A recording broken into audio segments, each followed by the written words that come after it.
bon, je commence? Oui.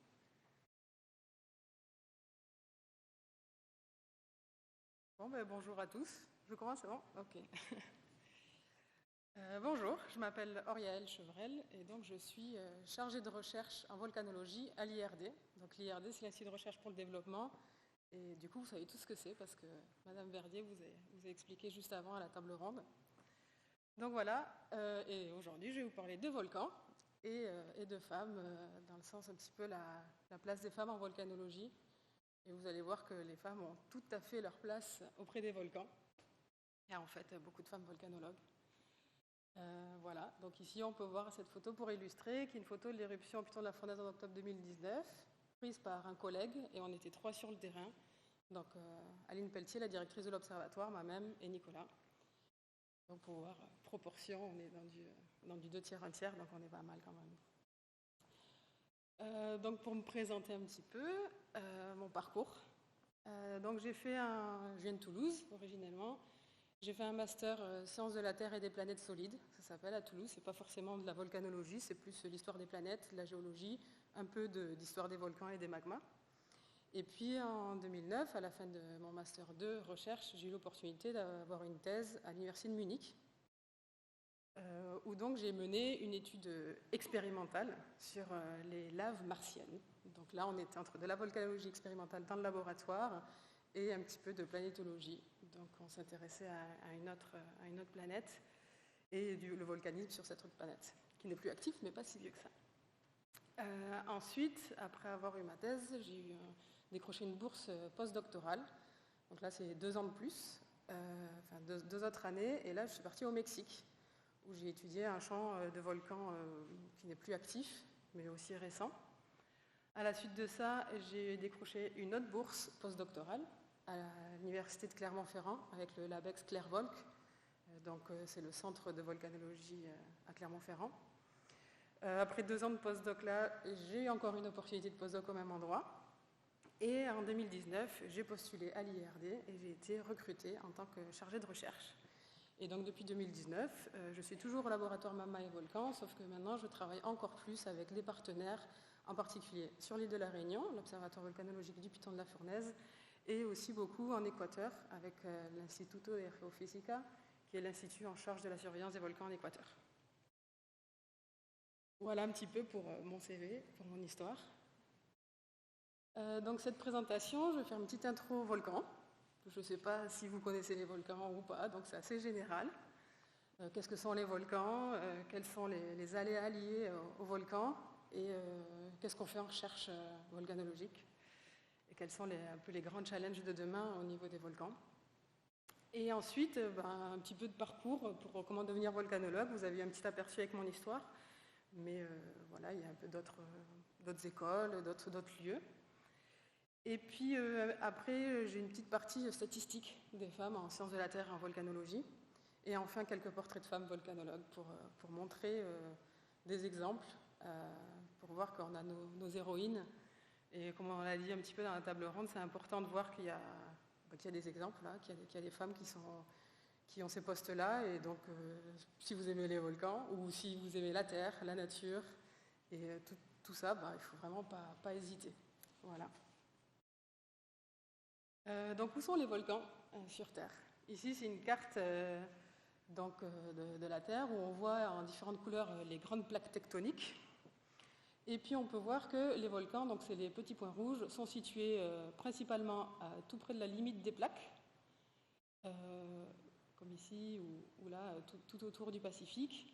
Mais pas que. Il y en a aussi qui se trouvent au centre de certaines plaques, comme ici le rift africain qui est en plein milieu de la plaque africaine. Ou encore à Hawaï, au milieu de la plaque du Pacifique.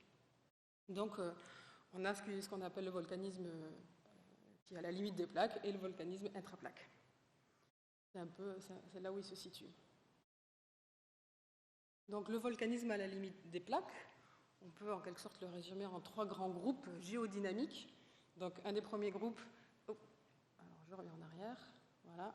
C'est le volcanisme d'arc, le dernier arc volcanique, c'est le volcanisme qui se trouve dans ces zones de subduction, donc à la limite d'une plaque. Une zone de subduction, c'est une zone où il y a une plaque tectonique qui passe, qui rencontre une autre plaque et qui passe dessous. Par différence de densité et de composition, une certaine plaque, en général c'est les plaques océaniques, elles passent sous les plaques continentales.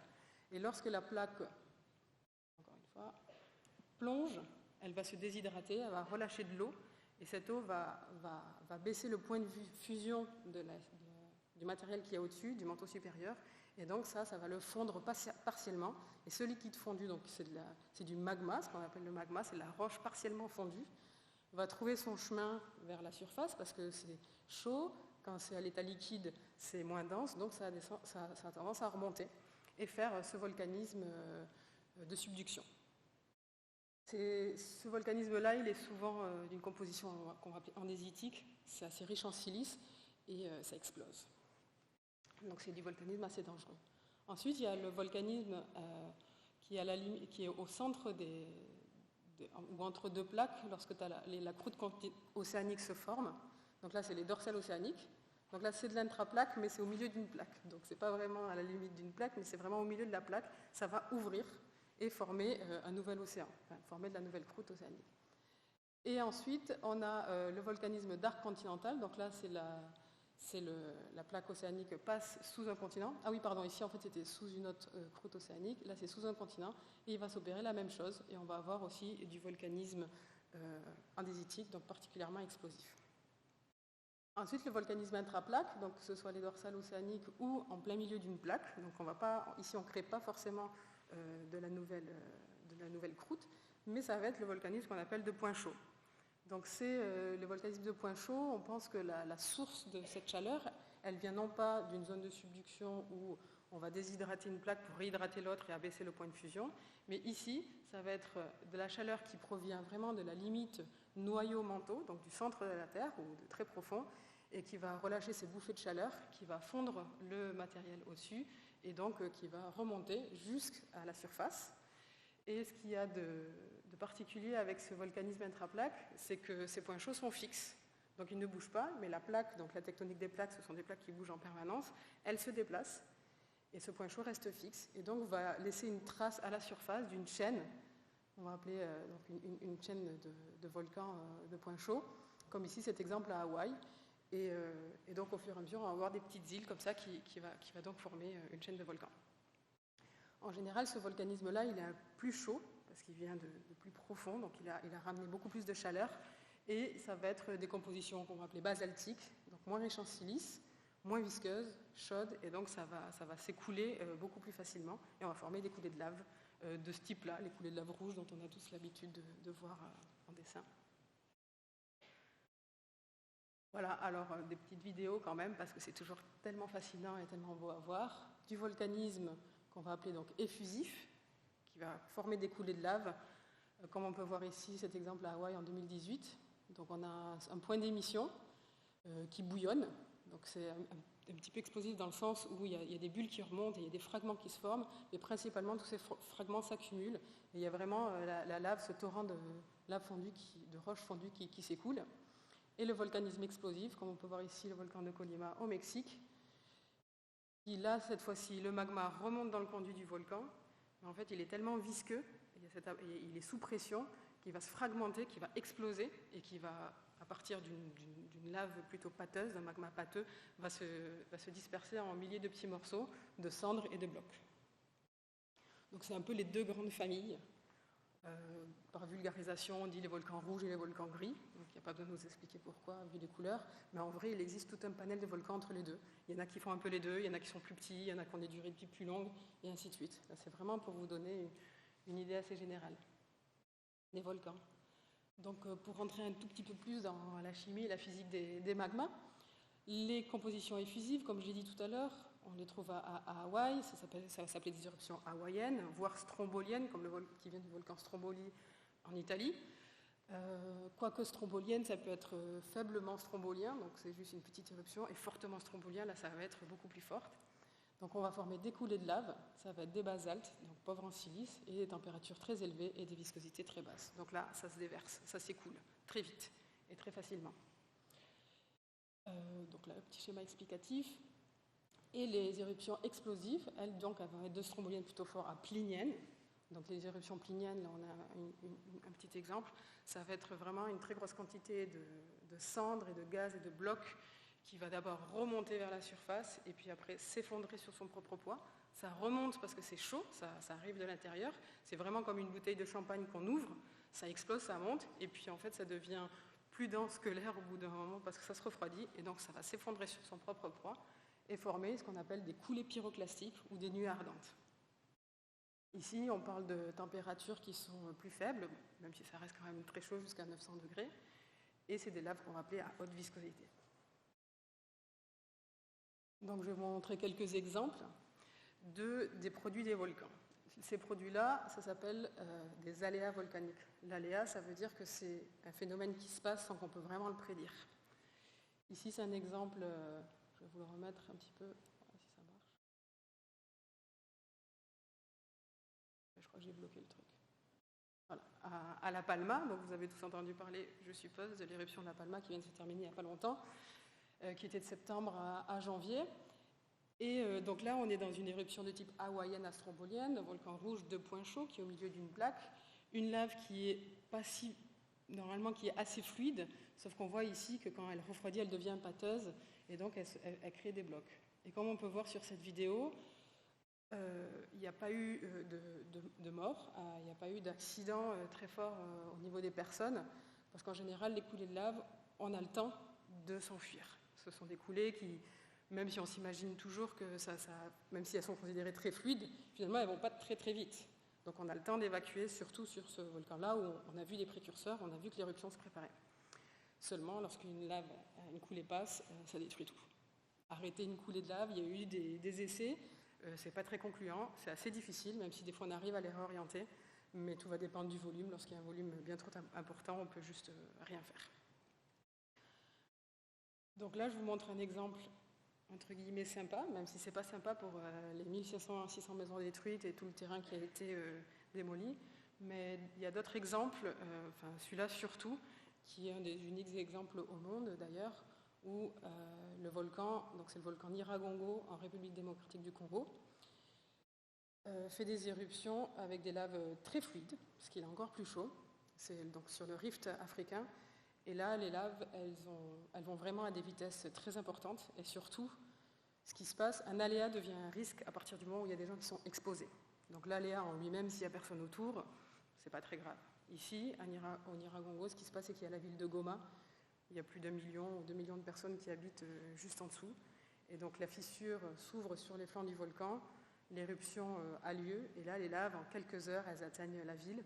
Et il y a eu plusieurs morts, que ce soit dans les 3 éruptions historiques, en 1977, en 2002 et très récemment en mai de l'année dernière, en 2021. Et donc même si on est en 2021 et qu'on a de plus en plus de techniques pour pouvoir un petit peu appréhender les éruptions, ça peut rester particulièrement dangereux. Donc il y a eu à peu près 30 morts, voire plus, 400 000 personnes déplacées parce qu'il y avait un risque que l'éruption se propage vers la ville. Donc les gens ont été déplacés et ça ne prend pas trop en compte tous les problèmes collatéraux qu'il peut y avoir dans ce genre de pays et aussi au niveau des restrictions, enfin pas des restrictions sanitaires, mais des conditions sanitaires. Lorsqu'on dépasse 45 000 personnes, c'est particulièrement difficile de leur trouver un endroit où aller. Donc même si les coulées de lave, c'est plutôt l'aléa le moins risqué des volcans, il reste particulièrement dangereux dans certains endroits du monde.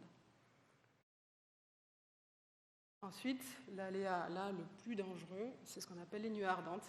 Ici, c'est une vidéo de l'éruption du mont Onsen en 1991, où on voit ce bloc de lave qui s'est détaché, qui s'est effondré et qui se propage dans la vallée. La vitesse n'est pas accélérée. Là, ça parcourt des dizaines, des centaines de kilomètres par heure. Ça va très très vite. On voit les gens qui courent. Et ce genre d'éruptions sont très soudaines et ça recouvre tout sur son passage, même si à la fin, souvent, à ces éruptions-là, on va pouvoir nettoyer sa maison parce qu'en fait, il n'y a eu que des cendres quand on est assez loin. Mais si on est proche, ce sont des blocs de lave qui sont expulsés, des blocs de roche qui peuvent faire la taille d'un camion. Et ces coulées pyroclastiques ou ces nuées ardentes, c'est vraiment un mélange donc, de gaz, de cendres et de blocs qui peuvent avoir des températures très élevées. Et puis tout simplement, en anglais on dit un blast, c'est vraiment un souffle qu'on se prend et là il n'y a aucune chance de s'en sortir. Cette éruption est tristement connue cette éruption-là, ce jour-là, le volcan était en éruption pendant plusieurs jours, mais cette nuée ardente-là est particulièrement connue parce qu'il y a eu 43 morts ce jour-là, dont Maurice et Katia Kraft, deux volcanologues très connus, qui sont morts ce jour-là. Je vais en parler un petit peu après de Maurice et Katia Kraft. Ici, c'est un petit dessin pour expliquer de manière un peu plus physique quels sont les processus qui forment des nuées ardentes. Donc on a soit un dôme de lave, donc c'est une lave très pâteuse, ça ressemble à une roche, on ne sait pas que c'est chaud si on ne met pas une caméra thermique ou si on n'est pas la nuit pour voir que ça brille. De jour, ça paraît vraiment gris. Donc cette lave, elle essaye de sortir un peu comme un tube de dentifrice, finalement, ça sort un peu droit d'abord, et après ça s'effondre et ça commence à couler. Sauf que si la pente est forte, ces blocs se détachent, et ça provoque cette avalanche de débris comme on vient de voir. Un autre mécanisme, c'est vraiment le souffle, donc ça explose en montant. Et puis après, ça s'effondre sous son propre poids. Et encore une autre, c'est un souffle latéral, un blast, où là, ça peut détruire vraiment tout un édifice, comme ça a été le cas au Mont Saint-Hélène dans les années 80, qui a détruit du terrain sur plusieurs centaines d'hectares. Un autre exemple, donc là, je vous ai montré le Mont Hudson juste avant, 91. Je crois que juste après, ah non, je ne l'ai pas. Il y a l'exemple, bien sûr, de... Voilà, c'était en arrière. Normalement, j'avais l'exemple de la montagne Pelée, mais là, je ne le vois pas. L'exemple de la montagne Pelée en Martinique, 1902, plus de 30 000 morts. Voilà, ça a détruit toute la ville. Donc on peut penser que c'est des éruptions qui arrivent loin, et puis pas très souvent, et il y a longtemps. Et ben, pas du tout. Voilà, c'est un exemple du 4 décembre, donc il y a 2 mois, en Indonésie. Il y a eu des dommages très importants. Et là, donc on peut voir, j'ai un peu du mal avec ça, on peut voir ici les résultats après une éruption complètement détruite. Si on est plus loin, on va pouvoir enlever les cendres, mais comme je le disais, si on est un peu trop proche, c'est un désastre. Et donc ce genre d'éruption, ça arrive très très fréquemment dans cet endroit du monde. Un autre exemple d'un aléa volcanique qu'on va appeler indirect, c'est-à-dire que ce n'est pas le produit directement de l'éruption, mais c'est un phénomène qui se produit suite à une éruption ou à cause de l'éruption, mais dans un second temps. Ça s'appelle les coulées de boue ou les lahars. Lahar, c'est un mot indonésien, parce qu'il y en a tellement là-bas que du coup on utilise ce mot maintenant en volcanologie, et que donc ils sont issus de la remobilisation du matériel volcanique, soit à cause de fortes pluies qui vont venir entraîner des torrents, donc une petite rivière peut devenir tout d'un coup un torrent de plusieurs dizaines de mètres de haut et qui transporte des blocs énormes. Donc en général, les températures sont basses parce que c'est sous le point d'évaporation de l'eau, mais ça reste quand même très très rapide et très violent. Et il y a cet exemple très connu qui est cette fois-ci pas dû à des pluies mais à une fonte d'un glacier. Donc l'éruption se prépare, le volcan se réchauffe et il y a éruption et le glacier qui est dessus fond très rapidement et crée un lahar, une coulée de boue énorme qui a détruit tout un village en Colombie avec plus de 25 000 morts. Et puis enfin, un autre exemple, celui-là encore plus proche de nous, parce qu'il a eu lieu il y a à peine un mois. C'est une éruption sous-marine, ou enfin en mer, qui a provoqué un tsunami. Donc ça, les tsunamis, on peut avoir des tsunamis dus à un effondrement d'un édifice sur terre dans l'eau, donc c'est une masse qui arrive dans l'eau et donc ça va générer une vague. Ou alors il y a des tsunamis, la plupart du temps, ils sont tectoniques, donc c'est une zone où il y a une faille sous l'eau qui va bouger et créer un mouvement, ou il y a des tsunamis qu'on va appeler volcaniques. Et donc là, c'est vraiment l'éruption d'un volcan en mer qui va créer une onde particulièrement forte qui peut se déplacer rapidement. Donc il y a l'exemple du Hunga Tonga aux îles Tonga. Il y a eu ces images très impressionnantes satellites. La vague en elle-même n'a pas été très élevée, très forte. Et il y a eu peu de morts en fait dues à cette éruption, sauf que l'onde, là on peut voir une modélisation de l'onde du tsunami qui est arrivée jusqu'aux côtes d'Amérique assez vite. Et en plus, pour cette éruption-là, ce qui était particulièrement impressionnant, c'est qu'il y a eu une onde de choc dans l'air qui a aussi créé des ondes, des petits tsunamis, comme quand on souffle sur l'eau, ça fait des vaguelettes, ben là c'est pareil. Et qui a couvert la totalité du globe. L'onde a été enregistrée ici, aux Caraïbes, partout. Voilà, donc ça c'était un petit tour des aléas. Des aléas volcaniques. Maintenant, on va voir, enfin des aléas et des volcans en règle générale. Maintenant, on va voir qu'est-ce que c'est la volcanologie. Qu'est-ce qu'on étudie en volcanologie quand on voit tous ces phénomènes-là. Et comme peut-être vous avez déjà un sentiment, on a parlé un peu de physique, un peu de chimie, un peu de social, de gens, de sciences humaines et sociales, et donc la volcanologie, c'est un peu tout ça. Ici, c'est le programme de recherche qu'on propose au laboratoire Magma et Volcan, là où je suis, et qui résume finalement assez bien toutes les branches de la volcanologie. Donc ça part de la surveillance du volcan, je vais vous en parler un peu plus après, mais pas que, c'est aussi la structure, la déformation des volcans, les éléments volatiles, la composition chimique, les interactions physico-chimiques, comment les volatiles qui remontent vont pousser le magma et faire qu'il y ait une éruption. L'évolution des volcans, l'évolution de la Terre, ça c'est plus des sciences de la Terre, du coup, quelle est l'origine de la Terre, quelle est son évolution en termes de volcanisme, de magmatisme, de tectonique. Donc voilà, ça prend ce numéro 4, 5 et 4 et 5. Après, il y a les écoulements. On a vu des coulées de lave, on a vu des coulées pyroclastiques, des coulées de boue. Tout ça, ce sont des fluides. Donc la mécanique des fluides et tout ça, ça rentre en compte. On a besoin d'étudier tout ça pour comprendre la genèse et les impacts de ces aléas, de ces coulées. Et puis, l'impact sociétal et les crises volcaniques, parce que ce n'est pas juste un phénomène qu'on observe quelque part, ça touche des gens, ça touche des propriétés, des économies, la santé et tout ça. Et ensuite, un autre volet, j'en ai déjà un petit peu parlé, origine de la Terre, des volcans et des planètes. Comme je l'ai dit, j'ai fait ma thèse sur Mars, enfin, sur Terre, mais sur Mars. Où il y a du volcanisme, donc étudier les volcans ici ou sur une autre planète, c'est finalement un petit peu pareil. On apprend en étudiant les autres planètes, comme grâce à nos études ici, on peut connaître mieux ce qui se passe ailleurs. Je ne vais pas rentrer dans les détails de tous ces points-là, mais je vais vous en nommer quelques-uns qui me tiennent plutôt à cœur, comme par exemple la surveillance des volcans. Donc c'est juste une branche de la volcanologie, mais c'est particulièrement intéressant parce que ça permet de suivre c'est comme une bête sauvage, cet élément naturel, ce phénomène naturel qui est plein d'aléas. Et donc, comment on étudie ça ? Premièrement, par la télédétection et la géophysique. Donc là, c'est une branche qui vient presque directement de la physique ou de la géologie, c'est le mélange des deux. Et lorsqu'on étudie donc un volcan, il y a plusieurs méthodes, des méthodes qu'on va appeler satellitaires. On va utiliser les satellites, on va utiliser des instruments qui sont placés assez loin du volcan pour l'observer. Ça va être de la sismologie. Donc là, on étudie des ondes. C'est beaucoup de physique, mais aussi beaucoup d'informatique et de code et tout ça. Hier, dans les conférences, on a un peu entendu ce que c'était l'informatique. Il y avait de l'imagerie, il y avait des maths, il y avait tout ça. Là, c'est pareil, si vous avez toutes ces compétences, vous pouvez l'appliquer au volcan. La géodésie, c'est les déformations de la Terre, c'est ce qui se passe plus en profondeur. Parce que sur un volcan, on va mettre des GPS. Ce n'est pas le GPS qu'on a dans notre voiture, ce sont des micro-GPS différentiels qui, par rapport à un point de référence, vont indiquer comment ça se déplace. Et un volcan, lorsqu'une éruption se prépare, pas tous, mais beaucoup, il bouge, il gonfle, il se gonfle de magma. Et tout ça, on va l'observer, on va regarder comment il se déforme. Il y a des glissements de terrain, il y a le fait que tout l'édifice bouge. Et donc ça, grâce à ce genre de GPS, on va pouvoir analyser ça. On peut aussi le voir par des systèmes de radar satellites. Donc on va utiliser ces outils-là, l'imagerie, le visible, infrarouge. Donc là, c'est le traitement d'images, mais c'est aussi l'analyse des données et ainsi de suite. Donc ça englobe plein de compétences.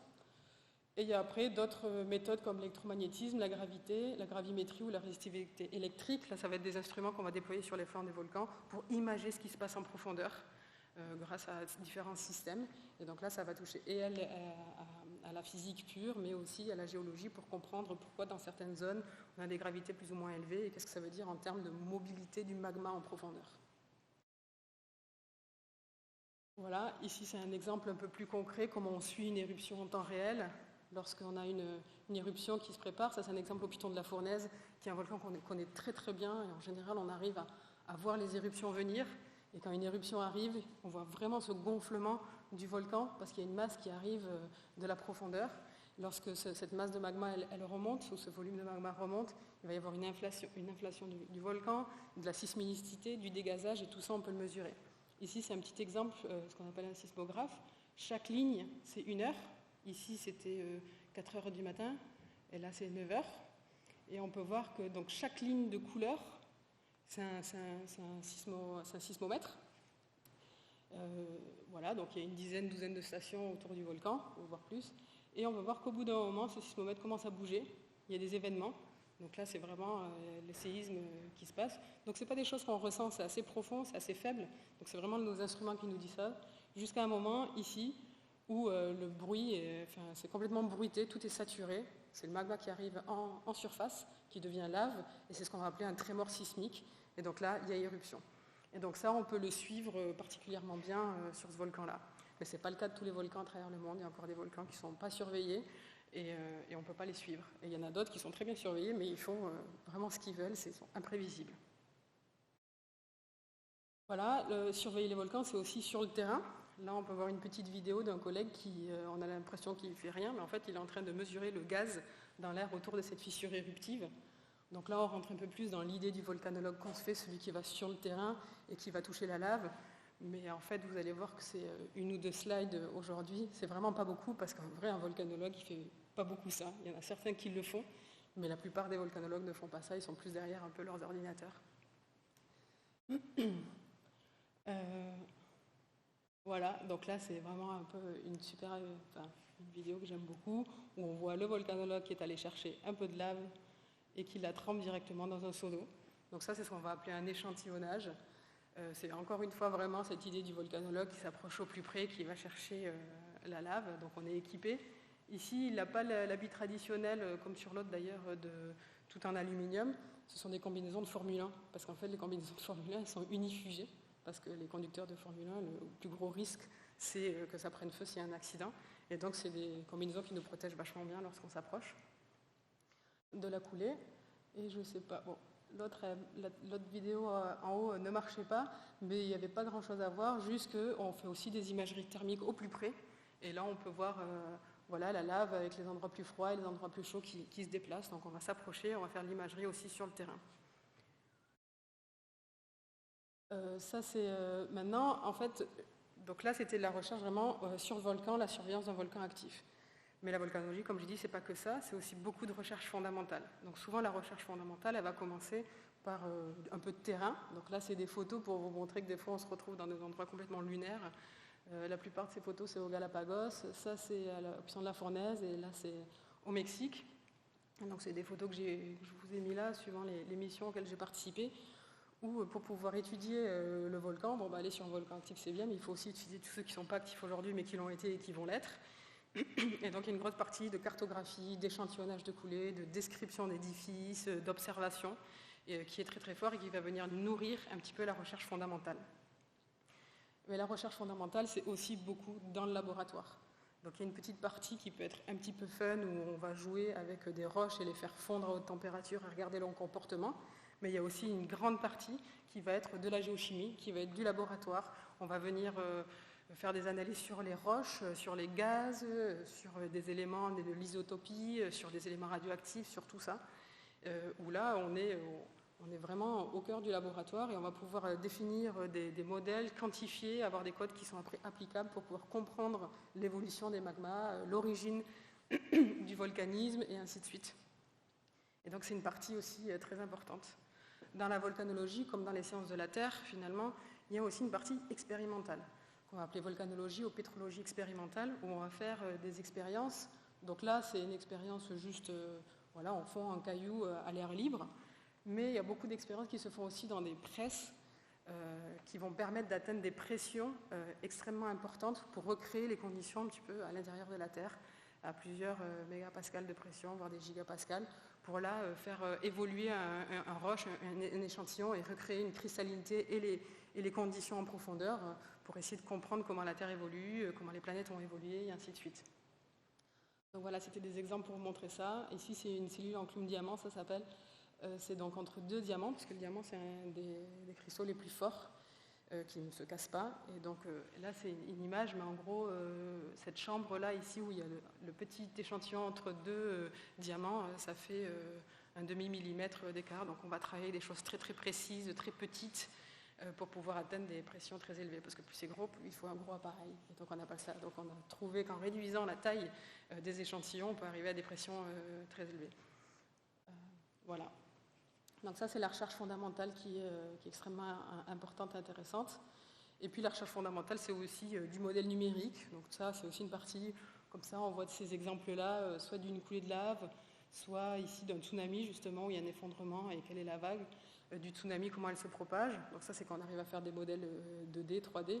Mais en vrai, la plupart du temps, on travaille sur des modèles 1D ou voire sans dimension pour essayer de retrouver des normes. Donc là, c'est beaucoup de calculs numériques, c'est beaucoup de mathématiques, c'est aussi beaucoup de choses qu'on fait devant son ordinateur.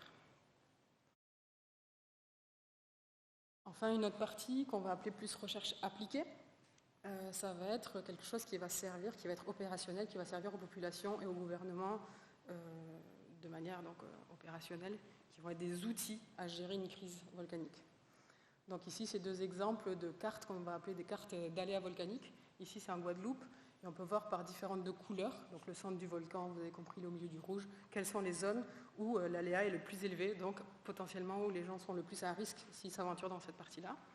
Pour arriver à construire ce genre de cartes, c'est énormément de travail de terrain, d'analyse, de où sont les dépôts, de comment étaient les éruptions avant, de faire des modèles, et ainsi de suite, pour essayer de construire ces cartes-là qui vont être directement utilisées après par les autorités pour savoir où on peut construire, où on ne peut pas construire, s'il y a une éruption, à quel endroit c'est dangereux ou non. Et donc tout cet organisme décisionnel et de loi et tout, ça vient aussi une partie de la recherche fondamentale qui devient une recherche appliquée lorsqu'elle est présentée comme ça aux autorités.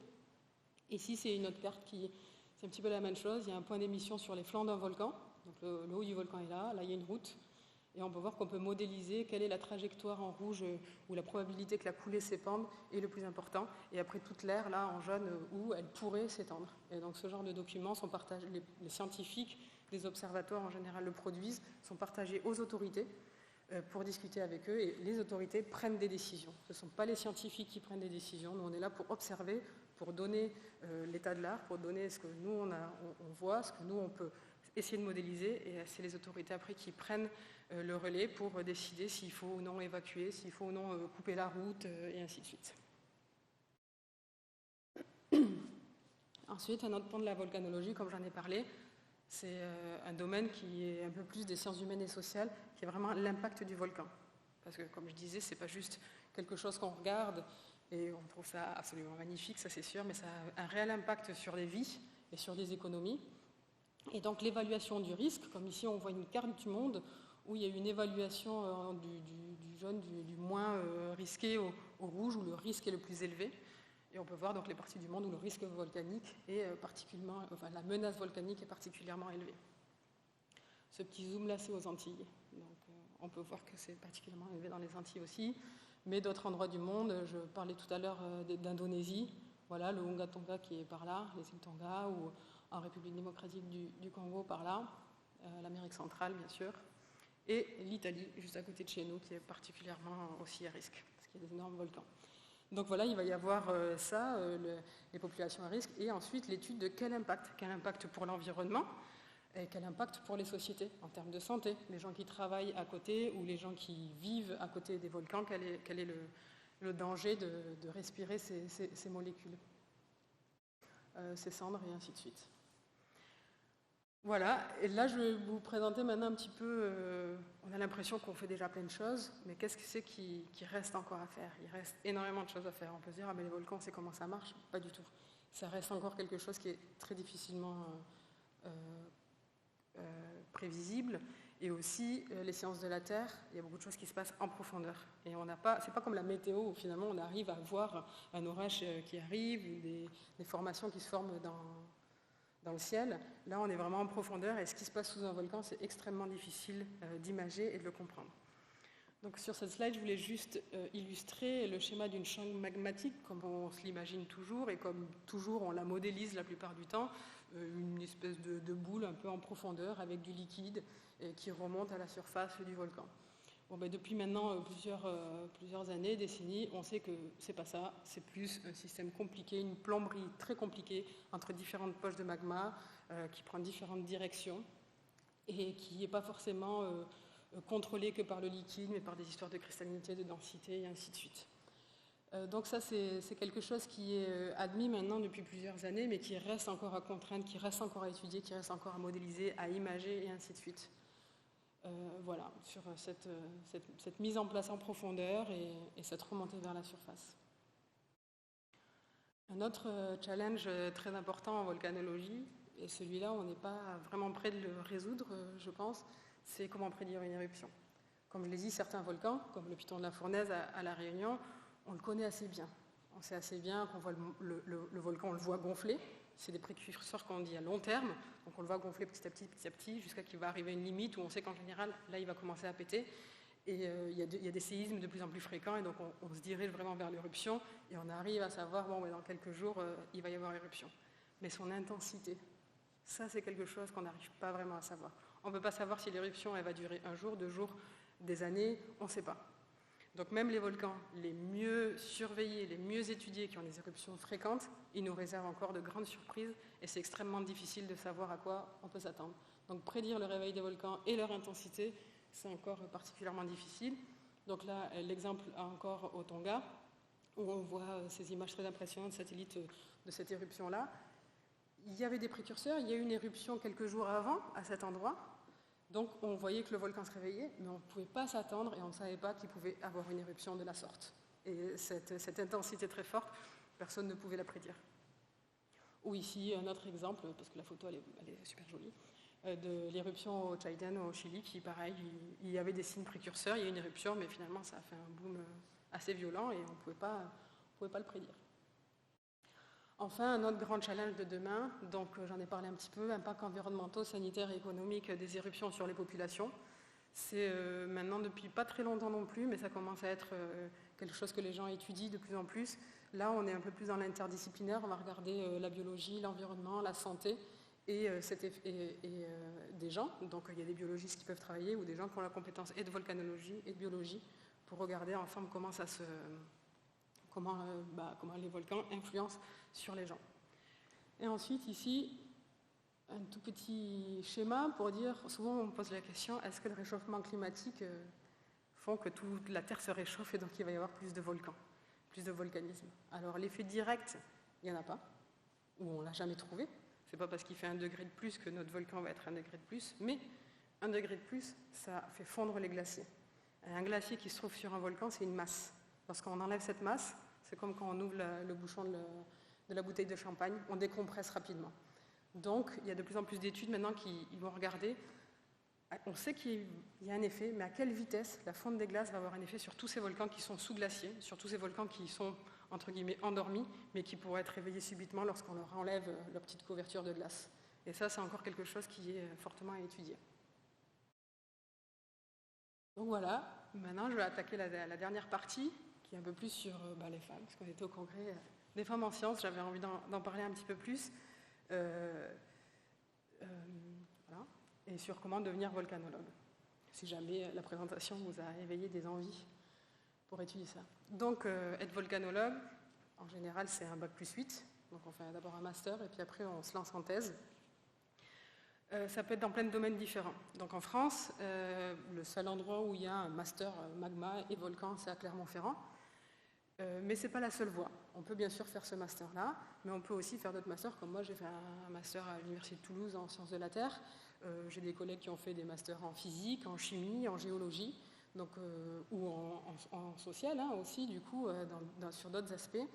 Être volcanologue, c'est un peu un grand mot, parce que ce n'est pas une matière en soi, c'est pas comme la physique, les maths et tout ça, c'est pas une science comme ça. La volcanologie, c'est étudier un objet. Donc on peut avoir une formation différente, mais on va étudier cet objet. Moi, j'ai plus une formation de géologue que j'applique au volcan. Ça va être mon objet d'étude.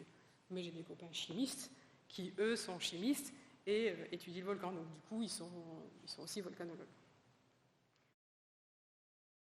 Voilà, donc c'est l'école de l'Observatoire physique du globe de Clermont et le laboratoire Magma et Volcan à travers le LABEX, donc de recherche en volcanologie de Clermont-Ferrand. Il y a aussi bien sûr l'Institut physique du globe de Paris, qui se trouve ici à l'IPGP, où là c'est un master où il y a une option, il y a des cours un peu en volcanologie, mais c'est plus sur les risques naturels et ainsi de suite. Et il y a après d'autres universités, notamment à La Réunion ou à l'EOST, qui sont des écoles d'ingénieurs spécialisées dans les sciences de la Terre. Mais comme j'ai dit, on peut aussi venir de n'importe quelle université finalement. Ce qui va être important après, c'est de faire premièrement une thèse sur le volcan, et puis après de réussir à avoir un poste dans ce domaine-là. C'est encore une autre histoire. Ici, j'ai mis vulgarisation et tourisme. Parce que y a beaucoup de gens qui se disent volcanologues, mais qui ne font pas de recherche en volcanologie. Ils vont amener des gens sur les volcans, ils connaissent très bien les volcans, ils font des conférences sur les volcans, mais ils ne font pas de recherche en volcanologie. Ces gens-là se baladent beaucoup sur les volcans. Donc si votre hobby c'est juste se balader sur les volcans, vous faites plutôt du tourisme, et c'est eux, ils en voient plus, ils ont des meilleures photos que nous, et ainsi de suite. Nous, on fait de la recherche en volcanologie. Notre but, c'est pas juste d'aller voir toutes les éruptions dans le monde, mais c'est de les quantifier, c'est de les étudier, c'est de comprendre les processus physiques qui sont derrière. Donc c'est deux choses complètement différentes. Mais c'est aussi une voie, un petit peu, quand on est fan de volcans, de faire ça.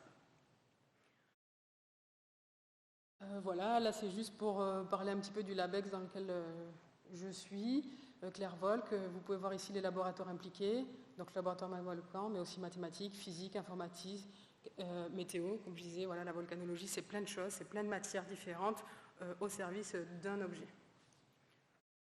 Pour un peu montrer qu'il ne faut pas forcément se limiter à une voie, c'est qu'on peut être informaticien et travailler dans un observatoire volcanologique. Et par exemple, l'hôpital de la Fournaise, où je travaille beaucoup, il y a deux informaticiens, il y a 2 techniciens électroniciens, ils sont à l'observatoire. Ils vont sur les éruptions, ils vont participer au fonctionnement de l'observatoire.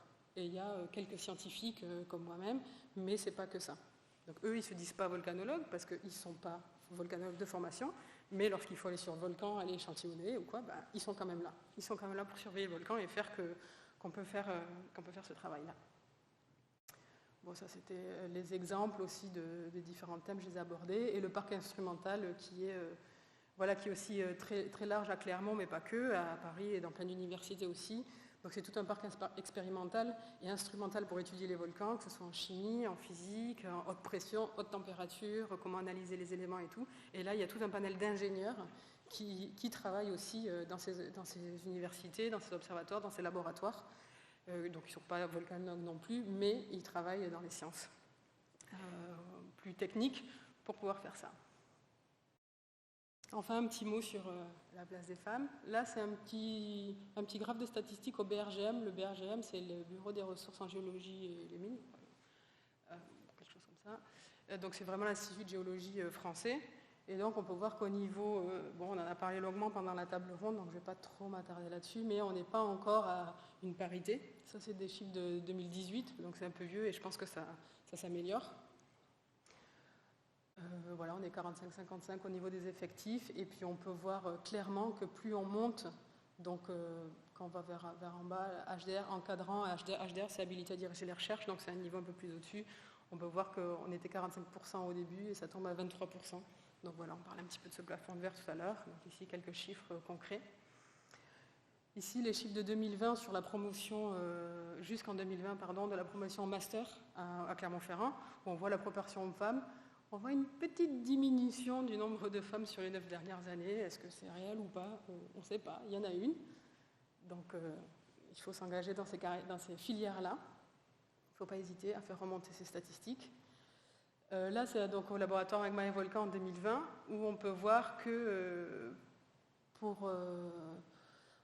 la proportion homme-femme, elle n'est pas si mal dans certains domaines. En particulier, ici, on voit postdoc. Il y avait deux fois plus de femmes postdoc cette année-là. Donc c'est bien. Maître de conférence, on est à peu près moitié-moitié, mais pareil, on passe directeur de recherche ou professeur, et là, l'écart est absolument énorme. Voilà. Ça m'amène à cette deuxième slide, où je montre ici donc, le laboratoire Magma et Volcan, qui existe depuis longtemps. Nombre de femmes directrices, il n'y en a jamais eu. L'Institut physique du globe de Paris, non plus.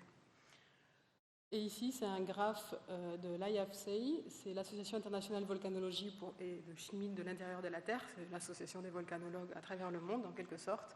Et donc, ils viennent de fêter leurs 100 ans, ou ils sont en train de fêter leurs 100 ans en 2023. Voilà, nombre de présidents femmes, 0.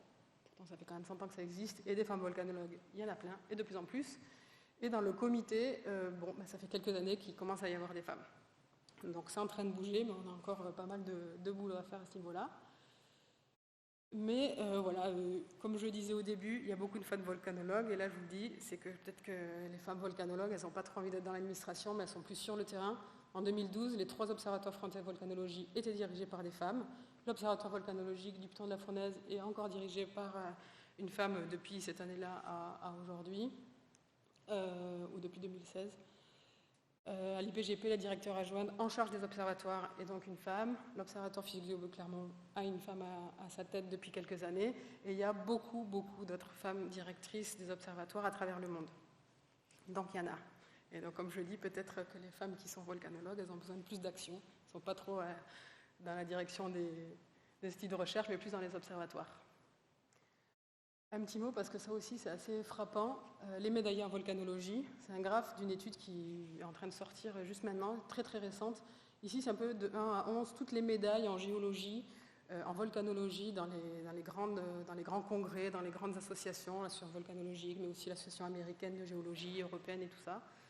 Et on peut voir que le nombre de proportions de femmes qui ont eu des titres est très petit. Le seul endroit où on peut voir qui a une proportion intéressante, où il y a plus de femmes, c'est en 2009, et c'est le numéro 9, et le numéro 9, c'est les student posters.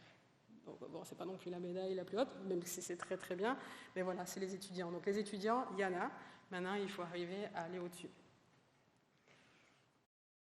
Enfin, 2-3 slides pour montrer qu'il y a des femmes géologues et volcanologues à travers le monde qui ont marqué les esprits. Ici, voilà, Marie Hanning, paléontologue autodidacte des années 1700 à 1800, voilà, qui a montré l'évidence de l'extinction des espèces qui étaient liées à des phénomènes particulièrement importants des sciences de la Terre.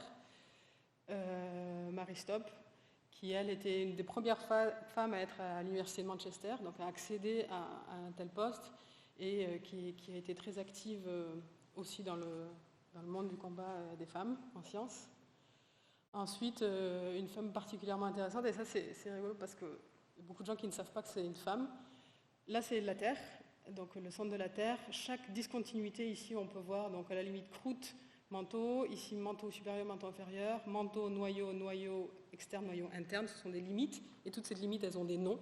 Et donc la limite de Lehmann, personne ne sait que c'est une femme presque, mais c'était une femme, c'est elle qui a mis en évidence que le centre de la Terre était un noyau solide. C'est une graine solide faite de fer et de nickel, et autour il y a un noyau liquide. Donc voilà, on appelle ça la discontinuité de Lehmann, et c'est une femme qui avait mis ça en évidence. Et Marie Tarp, qui était une cartographe des fonds marins, c'est elle qui a cartographié, et puis à l'époque c'était vraiment à dessiner tous les fonds marins. Et donc voilà, c'est pour mettre ces femmes-là un petit peu à la lumière. Ensuite, je vais vous montrer 2-3 portraits de femmes volcanologues qui ont marqué les esprits. J'en ai parlé un tout petit peu au début de la présentation. Donc Katia Kraft, elle est plus connue souvent associée à son mari, Maurice Kraft. Donc les Kraft ont une histoire assez intéressante. Au début, ils ont fait des études, ils ont un master et une thèse. Et ils ont étudié les volcans, mais très vite, ils avaient tellement soif de volcans qu'ils se sont rendus compte que donc, la recherche n'allait pas leur permettre d'aller voir toutes les éruptions qu'ils voulaient. Donc ils se sont mis à faire des conférences, à faire de la vulgarisation et à parcourir le monde pour aller voir les éruptions, filmer les éruptions de plus en plus près. Donc les nouvelles générations, on les connaît un petit peu moins, sauf si vous êtes allé à Vulcania, à Clermont-Ferrand, où il y a vraiment plein d'informations sur eux. Mais c'était dans les années 80, à la télé, les images des volcans, ça venait vraiment d'eux. Et donc ils travaillaient main dans la main, ensemble. Et là, Katia Kraft, son apport n'est pas négligeable du tout. Même si c'est souvent plus Maurice qui parle, c'est elle derrière qui fait quand même énormément de choses. Et donc eux deux ont voulu filmer de plus en plus près les volcans. Et ils se sont rapprochés un petit peu trop de cette éruption Munsen que je vous ai présentée au début de cette nuit ardente. Et ils étaient juste, malheureusement, quelques mètres un petit peu trop près. Et ils se sont fait souffler. Voilà. Leur rapport n'a pas été seulement des images magnifiques et des conférences extraordinaires, ça a été aussi une sensibilisation auprès des États et des autorités sur le risque volcanique. Et si bien que maintenant, à l'IAFC, donc à cette association volcanologique internationale, il y a une médaille Kraft pour tous les gens qui font de la sensibilisation et qui aident à vulgariser et à faire que les autorités prennent conscience du danger des volcans. Une autre femme volcanologue, c'est Aline Pelletier, qui est directrice de l'Observatoire du Puissant de la Fournaise en ce moment, et qui est une des plus grandes volcanologues françaises. Elle va être contente si elle entend ça. Mais elle dirige l'Observatoire maintenant depuis plusieurs années. Elle fait un travail extraordinaire, tant sur le terrain, donc elle n'a pas peur d'aller au feu, elle y va, mais aussi pour répondre aux médias, pour être présente, pour vulgariser au maximum, pour rendre accessible ce que l'Observatoire fait et ce qu'il ne peut pas faire, et ainsi de suite. Voilà, elle a été reconnue, elle est largement reconnue par ses pairs. Elle est donc physicienne à l'Institut du Globe de Paris et directrice de l'Observatoire. Et elle a reçu, comme vous pouvez voir, des médailles de la sécurité intérieure et voilà, l'ordre du mérite. Au départ, son travail, c'est plus la déformation des volcans. Donc voilà, elle travaille sur ça, c'est sa recherche fondamentale, mais sa recherche plus appliquée opérationnelle, c'est de diriger l'Observatoire. Ensuite, deux autres exemples. Marta Calvache, colombienne, la volcanologue colombienne, elle a énormément œuvré après l'éruption du Nevado de Ruiz, et cette coulée de boue que je vous ai montré où il y a eu des milliers de morts. Après ça, elle a énormément œuvré pour faire que les autorités prennent conscience de ce risque-là, qui était non négligeable. Et donc elle a reçu une de ces médailles Kraft. Je crois que c'est la première et peut-être seule femme à l'avoir reçue jusqu'à présent, sur une dizaine de personnes. Et aussi une autre volcanologue assez connue, Cathy Cashman. Elle a travaillé un petit peu après l'éruption du Mont Saint-Hélène, mais elle a beaucoup travaillé plus en laboratoire, dans les modèles, sur la mobilité, les propriétés physiques des magmas, mais aussi sur l'aspect plus sociétal. Donc voilà, c'est des profils assez différents, mais c'est pour vous montrer toute la diversité qu'il peut y avoir. Bon, j'en donne d'autres. Là, j'ai mis un petit peu des directrices d'observatoires. En Équateur, c'est une femme, Sara Barsotti, volcanologue italienne, qui travaille énormément en Islande et qui est reconnue, et ainsi de suite. Sonia Cavari, italienne, et Tina Neal, qui est l'ancienne directrice de l'Observatoire volcanologique de Hawaï. Et pour finir, c'est pour dire qu'il y en a beaucoup d'autres, quelques noms ici, mais voilà, il y en a quand même énormément. Et puis, c'est tout. Je vais clore la présentation là-dessus. Merci. Je prends les questions, si vous voulez.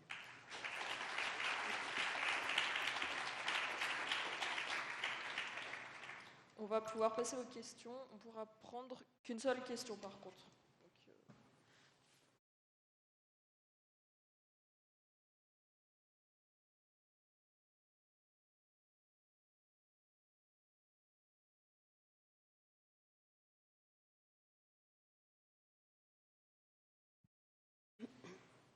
Merci pour du coup, cette unique question, de me donner la parole.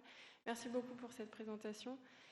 J'avais une question sur la communication qui était entretenue entre les autorités et les volcanologues, savoir comment elle était gérée, si en tant que volcanologue vous avez un réel impact en fait, sur les décisions qui étaient prises par les autorités par rapport aux données que vous leur fournissez. Ça, c'était ma première question. Et la deuxième, c'est est-ce qu'il existe des faits dans l'histoire qui ont montré que parfois, en fait, il y avait eu des alertes qui avaient été remontées par des volcanologues et finalement qui n'ont pas été pris en compte par les autorités et qui ont eu potentiellement des conséquences qui auraient pu être évitées. Merci. Merci pour la question. Donc maintenant, c'est de plus en plus encadré. Autant il y a peut-être 30, 40, 50 ans, c'était encore la volcanologie, quelque chose de très mystère, c'est une science assez nouvelle. Mais maintenant, de plus en plus, bien sûr qu'il y a de la communication entre les volcanologues et les autorités. Par exemple, au Piton de la Fournaise, la directrice de l'observatoire communique directement avec l'état-major de zone qui s'occupe de ça. La carte que j'ai montrée, par exemple, c'est un travail qu'on a réalisé sur les dernières années pour essayer de faire une carte compréhensible à chaque éruption de où sont les points plus ou moins dangereux. Et c'est vraiment il faut faire de multiples échanges pour que ça puisse vraiment bien communiquer entre les observatoires et les autorités. Donc c'est un travail de longue haleine parce que les autorités, ils ont d'autres échéances. Ils doivent penser, ils ont d'autres enjeux sur les populations, comme je l'ai dit, c'est pas aux volcanologues de dire il faut évacuer. Il faut juste dire là cette zone, elle est potentiellement peut être très affectée et c'est vraiment à eux de prendre les dangers. Voilà, donc c'est beaucoup de communication. C'est pas si simple parce que c'est pas forcément facile de faire comprendre aux autorités qu'on peut pas leur dire quand, où, comment exactement, surtout avec les aléas volcaniques qui sont souvent très imprévisibles. Mais ça se fait. Il y a certains endroits dans le monde, ça se fait plutôt bien, et il y a d'autres endroits où c'est très compliqué, dû à la politique du pays, dû à d'autres problèmes sociétaux qui ne sont pas du ressort forcément des volcanologues. Et ensuite, pour la deuxième question, là-dessus, je n'ai pas forcément d'exemple, même si j'en ai plein en tête où ça ne s'est pas forcément très bien passé. Par exemple, au Nevado de Ruiz, là, la catastrophe d'Armero, Justement, Maurice et Katia Kraft étaient allés sur site et avaient essayé un petit peu d'alerter les autorités, mais voilà, ils peuvent dire toujours ce qu'ils veulent. S'il n'y a pas une conscience des autorités que c'est un réel problème, et souvent, malheureusement, c'est après un incident que ça se réveille. Par exemple, l'Observatoire au Piton de la Fournaise, il a été créé en 79, après l'éruption de 77, qui avait enfoui tout un village, où il y a une lave qui a enfoui tout un village. Donc souvent, c'est ça. Et il y a plein d'exemples à travers le monde où on voit que les observatoires volcanologiques naissent suite à une catastrophe. Donc après, je ne vais pas trop me prononcer de est-ce que tel scientifique l'avait dit et personne ne l'a écouté, c'est assez compliqué, puis on peut rentrer après dans des polémiques compliquées. Mais voilà, ce qui est sûr, c'est qu'il y a des gens qui travaillent là-dessus. Comme je disais, il y a beaucoup de gens dans les SHS, les sciences humaines et sociales, qui travaillent sur la communication, la perception du risque de la part des populations, mais aussi des autorités. Des fois, l'autorité elle peut aussi dire il faut évacuer, mais les gens ne vont pas écouter forcément le maire, mais plus leur père ou leur mère qui va dire oui ou non, ou leur chef de village, ou je ne sais pas. Donc c'est un débat très intéressant et il y a beaucoup à faire encore pour éduquer les gens et comprendre ces mécanismes-là et mettre en place des stratégies qui peuvent sauver des vies.